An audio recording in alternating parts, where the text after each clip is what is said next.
తాకట్టులో ఉన్న బంగారాన్ని విడిపించి ఆ రోజున్న మార్కెట్ ధర కట్టి మిగిలిన డబ్బును మీకు అందిస్తుంది ఎస్వీఎస్ గోల్డ్.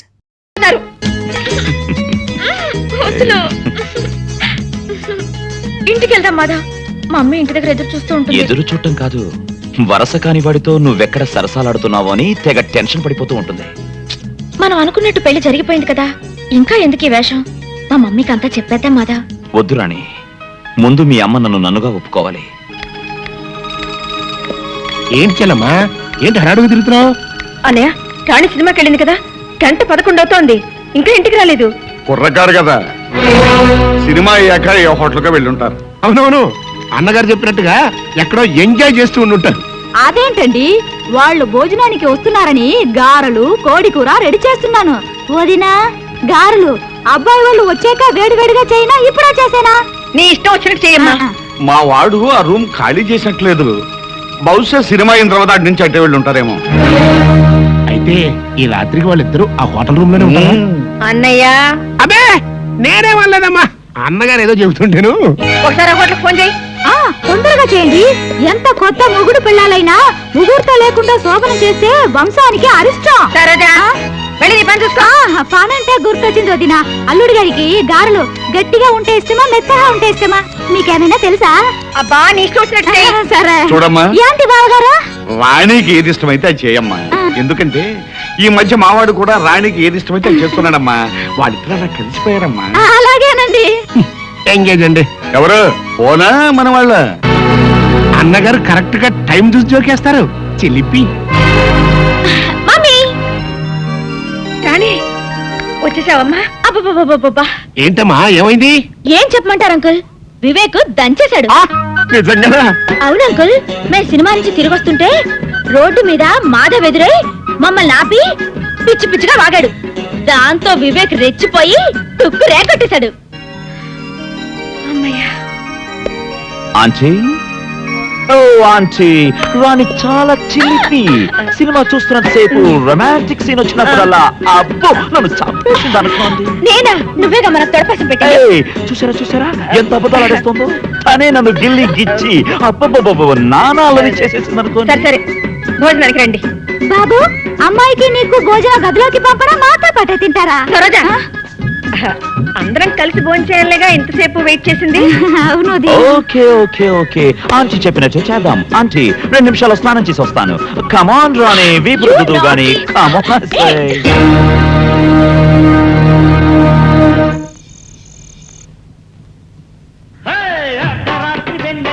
అందమైన మధ్యల తోసుకుందమ్మా, శృతి చేసుకుందమ్మా.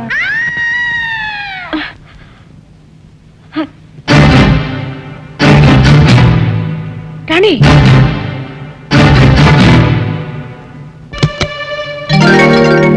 రాణి, నీకు ఆంటీని రాణి కావాలనుకుంటాను. నీకెలా తెలుసు? ఇదిగో. రాణి, నీకెన్నిసార్లు చెప్పాను నాకు చెప్పకుండా గదిలోకి రావద్దని? అది కాదు మమ్మీ. ఆంటీ, రాణిని నేనే ప్యాకాజానికి రమ్మన్నాను. అయినా మా గదిలోకి వచ్చి మమ్మల్ని డిస్టర్బ్ చేయడానికి మీరెవరు? నేను రాణికి జన్మనిచ్చిన తల్లిని. నాకు పిల్లనిచ్చిన అత్తగారు కూడా. కాబట్టే సాంప్రదాయానికి విరుద్ధంగా ఒకే గదిలో ఉండడం మా పద్ధతి కాదని చెప్తున్నాను. సారీ ఆంటీ, మీరే ఉద్దేశంతో మా ఫ్యామిలీ లైఫ్ కట్టుపడుతున్నారో నాకు అర్థం కావట్లేదు. కానీ ఒక్క విషయం గుర్తుంచుకోండి, మీరు హెచ్చరిస్తే సరే అంటానికి నేను మీ ఫ్యాక్టరీ ఎంప్లాయీని కాదు, చట్టబద్ధంగా రాణిని పెళ్లి చేసుకున్నవాణ్ణి. అందుకే రాణి మీద సర్వాధికారం ఉన్న భర్తగా రేపే రాణిని తీసుకుని దుబాయ్ వెళ్ళిపోతున్నాను.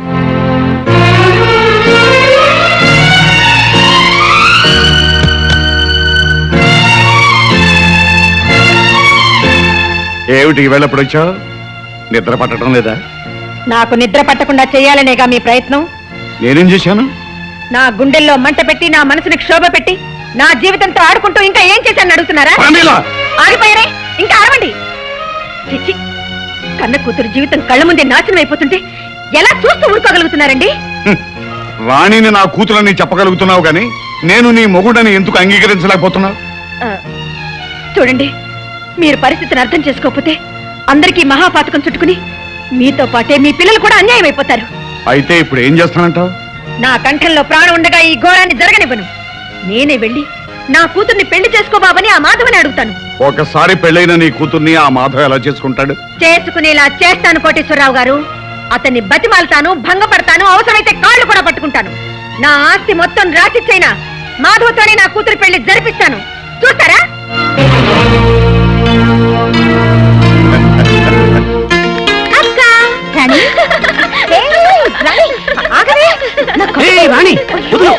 అసలే మీ అక్క ఒట్టి మనిషి కూడా కాదు. బావా, ఇవాళ నాకు ఎంత ఆనందంగా ఉందో తెలుసా? ఏమిటే విశేషం? మాధవ్తో నా పెళ్లికి మమ్మీ ఒప్పుకుంది. నిజంగా? అవునక్క, మాట్లాడడానికి వాళ్ళ ఇంటికి కూడా వెళ్ళింది. కంగ్రాచులేషన్స్. థ్యాంక్ యూ బావా.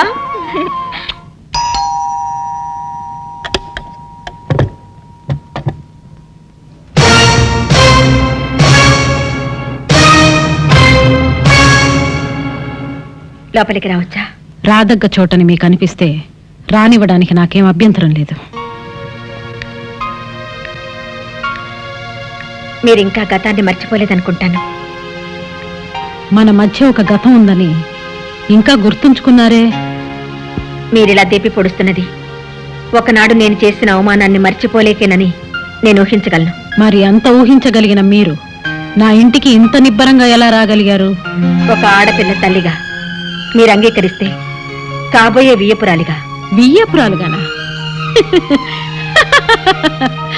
ఆ రోజు 10 మందిలో ఏమన్నారు? సాటి స్త్రీగానే కాకుండా ఒక మామూలు ఆడదానిగా కూడా మీ ముందు నిలబడే అర్హత లేదన్నారే. మా మాట అబద్ధం, మా మనసు అబద్ధం, మా బ్రతుకులే అబద్ధం అని చెప్పారే. ఇప్పుడు ఉన్నట్టుండి నేను అంత అర్హురాలనైపోయానా? అర్హతల్ని నిర్ణయించేది డబ్బే అయితే ఇప్పటికీ నేనే మీకంటే ఉన్నదాన్ని సుమిత్రాదేవి గారు. కానీ ఒక్క మాట, ఆ రోజు మిమ్మల్ని నేను అవమానించింది కూడా అబద్ధాలు చెప్పి మభ్య పెట్టారనే తప్ప ఆస్తిపాస్తులు తక్కువే ఆయన కాదు. 1000 అబద్ధాలాడైనా ఒక పెళ్లి జరిపించడం తప్పు కాదనే ఆలోచనతో నేను తొందరపడిన మాట నిజమే. కానీ మీరు మాత్రం నా దగ్గర అన్ని నిజాలే చెప్పారా? మీకు పెద్ద కూతురుందని, ప్రేమించిన నేరానికి మెడ పట్టుకుని ఇంట్లోంచి బయటికి గెంటేశారన్న నిజాన్ని చెప్పకుండా ఒక్కతే కూతురన్నారు. అది అబద్ధం కాదా? కట్టుకున్న వాడితో కలిసి కాపురం చేస్తున్నట్టు కబుర్లు చెప్పారు. అది అబద్ధం కాదా? అవకాశం వచ్చింది కదా అని మీరెన్నైనా అడగొచ్చు. కానీ అబద్ధం వేరు, మోసం వేరు. ఆ రెండిటికి చాలా తేడా ఉంది సుమిత్రాదేవి గారు. మేము చేసింది మోసమే అనిపిస్తే మీరు రోషం చంపుకుని మా దగ్గరికి ఎందుకు వచ్చినట్టు? చేసిన తప్పును సరిదిద్దుకోవడానికి దిగి వచ్చాను, కానీ దిగజారి మాత్రం రాలేదు సుమిత్రాదేవి గారు. చూడండి, మీరు అంగీకరిస్తే ఒక ఆడపిల్ల తల్లిగా మీతో 1000 మందాలను వచ్చాను. ఏ చేత్తో అయితే తాంబూలం పళ్ళాలు విసిరేశాను, అదే చేత్తో మాధవ్ కాళ్ళు కడిగి కన్యాదానం చేయడానికి సిద్ధంగా ఉన్నాను.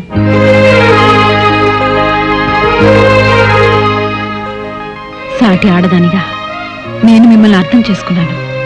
రాణిని నా ఇంటి కోడలుగా చేసుకోవడానికి మాధవ్ తరఫున నేను మీకు హామీ ఇస్తున్నాను. Wonderful, wonderful. పెళ్లి కాని కూతురు కోసం అబ్బాయిల్ని వెతికే తల్లుల్ని చూశానే కాని ఆల్రెడీ పెళ్లైన కూతురికి మొగుణ్ణి వెతికే తల్లిని నిన్నే చూస్తున్నాను. శ్రీ శ్రీ శ్రీమతి ప్రమీలాదేవి గారు. నువ్విక్కడ? నీ కూతురికి నాకు శోభనం జరగకుండా నువ్వు అడ్డం పడుతున్నప్పుడే ఇలాంటిదేదో చేస్తావని ఊహించాను. అందుకే నిన్నో కంట కనిపెట్టాలని ఇక్కడికొచ్చాను. నువ్వు కనిపెట్టినా కనిపెట్టకపోయినా నా నిర్ణయం మారదు. మాధవ్తో రాణి పెళ్లి జరిపించి తీరుతాను. అంటే చట్టం దృష్టిలో నేరం చేయబోతున్నారన్నమాట. ఏమిట్రా నీ బోర్డు చట్టం? కాగితాల మీద సంతకం పెట్టినంత మాత్రాన పెళ్ళైపోతుందా? పెళ్ళంటే ఎన్ని కావాలి? బాజాలు కావాలి, భజంత్రీలు కావాలి, తాళిబొట్టు కావాలి, తలంబరాలు కావాలి. బాగా చెప్పారు. ఒరేయ్, ఇక ఆపరా నీ కొంటితనం. మీ కాబోయే అత్తగారు పూర్తిగా మారిపోయింది.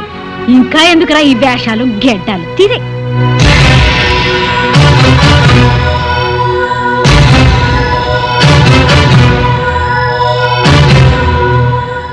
అవునమ్మా, దుబాయి లేదు, బొంబాయి లేదు. ఇన్నాళ్ళు నా మనవడు నీ భర్త సాయంతోనే ఇంత నాటకం ఆడాడు. అవును చెల్లెమ్మ, చిన్నప్పటి నుంచి మేము ముగ్గురం ప్రాణ స్నేహితులం. వీడి ప్లాన్ ప్రకారమే ఇదంతా చేశాం. నిన్ను మోసం చేయాలని కాదు ప్రమేల, నీ మాటే కరెక్ట్ అని, నీ నమ్మకాలే గొప్పవని భావించే నిన్ను మా మధ్యకి రప్పించాలని, ఆ ప్రయత్నంలో రాణిని మాధవుని ఒకటిగా చేయాలని నేను జోక్యం చేసుకున్నాను. అసలు నీ పంతం నీదే కానీ ఎంతటి కిరాతకుడైనా భార్యను లొంగ తీసుకోవటానికి అన్నా చెల్లెళ్లతో కాపురం చేయిస్తాడని ఒక్క క్షణమైనా ఆలోచించావా? నువ్వు నా ఆవేదన అర్థం చేసుకోలేదు ప్రమేల. కాబట్టే 18 ఏళ్ల క్రితం నన్ను అనుమానించి అవమానించి ఇంటి నుంచి బయటకు పంపేసిన ప్రమేల్లాగా ఇంకా ఆలోచిస్తున్నా. ఆగు ప్రమేల, ఇప్పటికైనా నిజాన్ని గ్రహించి రాణిని ఆశీర్వదిస్తే తల్లిగా నీకు చిన్న కూతురైనా మిగులుతుంది. లేదంటే నీ పెద్ద కూతురులాగే రాణి కూడా నీకు దూరం అవుతుంది. అప్పుడు నీకుగా ఎవ్వరూ మిగలదు, నీకు నువ్వు తప్ప.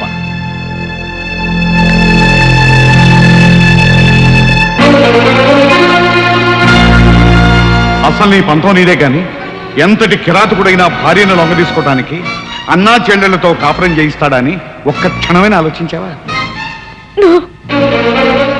ఇప్పటికైనా నిజాన్ని గ్రహించి రాణిని ఆశీర్వదిస్తే తల్లిగా నీకు చిన్న కూతురైనా మిగులుతుంది. లేదంటే నీ పెద్ద కూతురులాగే రాణి కూడా నీకు దూరం అవుతుంది. అప్పుడు నీకుగా ఎవ్వరూ మిగలదు, నీకు నువ్వు తప్ప.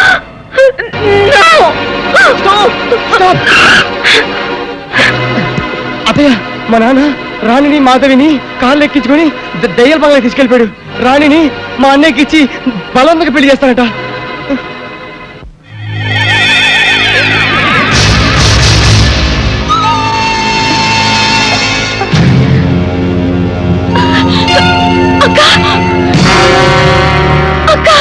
అక్క కాదు, పక్కనున్న ట్యాప్ చూడు, అందులోంచి వచ్చేది మున్సిపాలిటీ నీళ్లు కాదు, పెట్రోలు.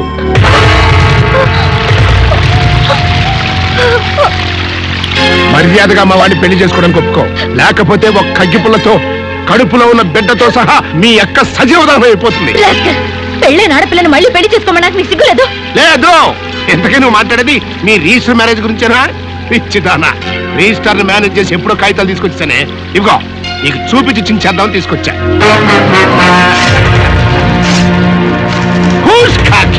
చూసావు కదా, తాళి కట్టించు. నువ్వు కాదు కూడదు అంటే మెళ్ళొంచి తాళి కట్టించగలను అని. నువ్వు అయినంటి ఆడపిల్లవి, నా ఇంటికి కోళ్ళగా రాబోతున్నావు. అందుకని నువ్వు పెళ్లి పీటల మీద లక్షణంగా కూర్చుని సిగ్గుపడుతూ తాళి కట్టించుకోవాలని నా కోరిక. అయితే ఒప్పుకున్నట్టనా? వద్దు రాణి, ఆ దుర్మార్గుల మాట విని నా కోసం నీ జీవితాన్ని బలి చేసుకోవద్దు. ఇంకేం రాని, ఇక్కడ అంది కానీ రా.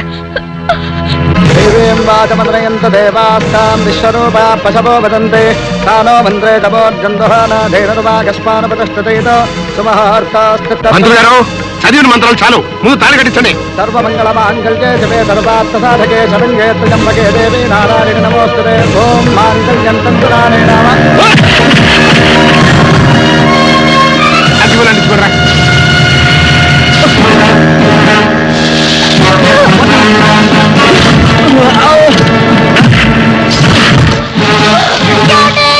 మధు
కడుపుతో ఉన్న కూతుర్ని కాపాడుకోవడానికి కడుపు తీపితో వచ్చావా చెల్లమ్మ?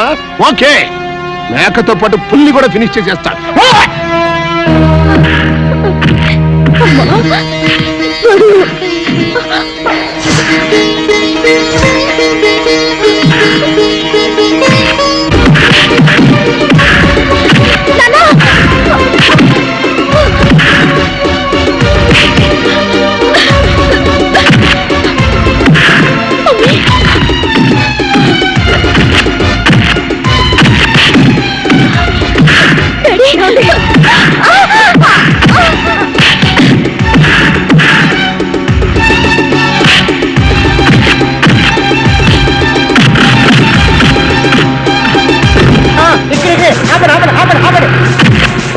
ఇన్స్పెక్టర్ గారు పైన నల్ల కోట్ వేసుకుంటాడు, కూలపరిచండి. వెళ్ళండి, మీరు వెళ్ళండి.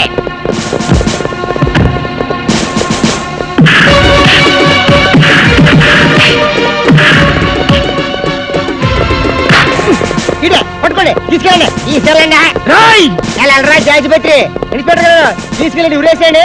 ఆడేసుకోండి, నాకే వస్తుంది. ఈ గురించి చెప్పాల్సిన చాలా ఉన్నాయి పోలీసులతోటి. వెళ్తాను గురు. ఒరే నాయనా, ఈ దెబ్బలన్నీ ఏమిట్రా? ఏం కాలేదు నానమ్మ, పదండి.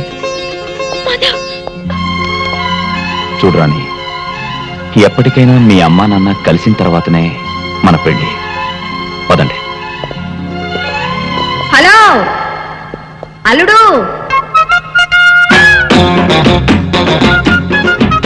నేనే అనుకుంటే నాకంటే జగమండిలా ఉన్నావే. ఉన్న పడంగా కన్యాదానం అంటే ఎలాగయ్యా? ముహూర్తం చూడాలి కదా. పెద్దమ్మాయికి సీమంతం, చిన్నమ్మాయికి పెళ్లి ఒకే ముహూర్తంలో జరిపిస్తాను, సరేనా?